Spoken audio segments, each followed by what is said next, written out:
وشبيكو نبت دليه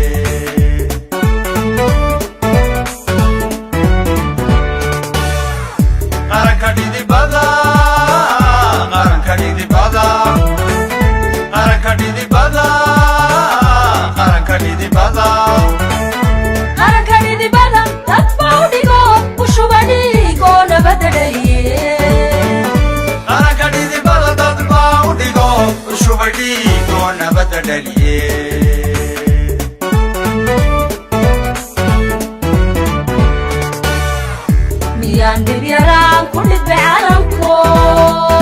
ميان بيران كل بعالمكو مركله دانتين قدي بكرا مركله دانتين قدي بكرا مركله دانتين قدي بكرا مركله دانتين قدي بكرا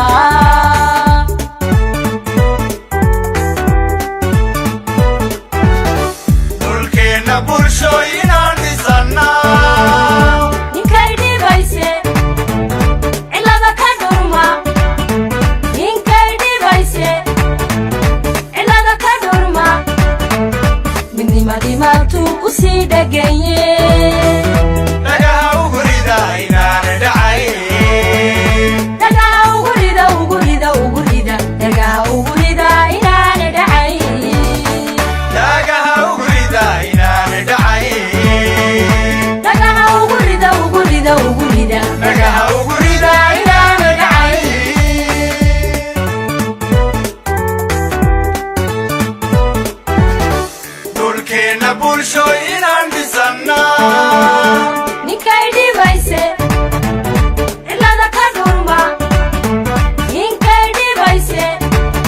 madaxweynaha dalka Jamhuuriyadda Soomaaliland mudane muusa biixi cabdi iyo waftigii hogaaminayay ayaa gaaray magaalada Abu Dhabi caasimadda wadanka imaaraatka carabta kadib martiqaad rasmi ah oo madaxweynuhu ka helay dawladda imaaraatka waxaana madaxweynaha markii uu gaaray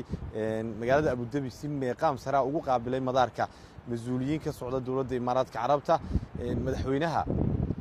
muddada uu ku sugan yahay wadankan imaaraatka carabta waxa kulamo la qaadan doona mas'uuliyiinta sare ee wadanka imaaraatka carabta waxaana safarkan madaxweynaha ku wehelinaya wasiirka wasaaradda macdanta iyo tamarta mudane jaamac maxamuud cigaal wasiirka wasaaradda diinta iyo waqaafta mudane sheekh khaliil cabdulaahi axmed iyo wasiirka wasaaradda ganacsiga warshadaha iyo dalxiiska mudane maxamuud xasan saacad saajin oo hore ugu sii sugnaa dalka imaaraatka carabta